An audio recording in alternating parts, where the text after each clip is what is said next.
ay rated SPG. Striktong patnubay at gabay ng magulang ang kailangan. Maaaring may masiselang tema, lengguwahe, karahasan, sexual, horror o droga na hindi angkop sa Nilinaw nga ng real-time partner ni Mr. Coco Martin na itong si Julia Montes na sa nalalapit nga nilang palabas na si Gabo ay Gabo nga ang gagampanang karakter at pangalan doon ni Coco Martin. Anya ni Julia, ang si Gabo ang dream project niya umano para sa kanyang partner si Coco Martin.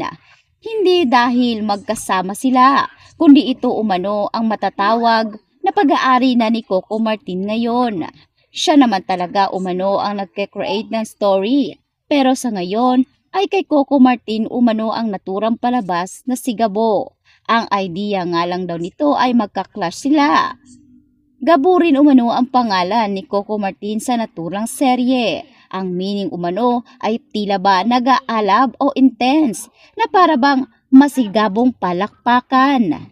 Dagdag pa ni Julia na sa ngayon ay kinakailangan umano muna nila ng mahaba-habang pahinga. Dahil sigurado na sa pagbabalik umano ni Coco Martin ay talaga namang bibigyang dangal niya umano ang naturang palabas at hihigitan umano ng si Gabo ang FPJs ang probinsyano at FPJs Batang Quiapo. Paglalaanan umano ito ng panahon ni Coco Martin at siguradong ibibigay niya at itutodo niya ang lahat para umano magustuhan ng mga manonood ang kanyang nalalapit na palabas. Samantalang, nagbabakasyon naman ngayon ang magpartner sa naturang bansa ng Spain at ine-enjoy nga nila pareho ang pagbabakasyon sa naturang lugar kasama ang kani-kanilang pamilya.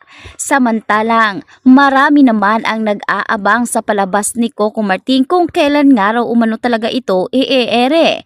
Ngunit wala pa nga pahayag si Julia Montes kung ano talaga ang eksaktong buwan o petsa na ilalabas nga ang naturang palabas na gagampanan nga nitong si Coco Martin na itong si Gabo. Sa ngayon ay pare-pareho umanong nagpapahinga at ine-enjoy muna nila ang kanilang bakasyon dahil siguradong sa pagbabalik teleserye nga nila ay siguradong wala na nga silang magiging pahinga pa dahil puspusan nga ang kanilang taping, lalong-lalo na pareho na nga sila ni Coco Martin at Julia Montes na gaganap sa naturang karakter. Sa kabilang banda naman, marami na rin ngayon ang nag-aabang kung sino-sino nga ba ang mga karakter at mga batikang aktor ang pasok sa naturang palabas. Kabilang na nga rito ang inihayag ni Coco Martin na mga batikang aktor umano ang kanyang isasama. Nang sa ganon ay magustuhan nga raw ito ng taong bayan at siguradong pangmasa ang naturang palabas at pangbuong pamilya.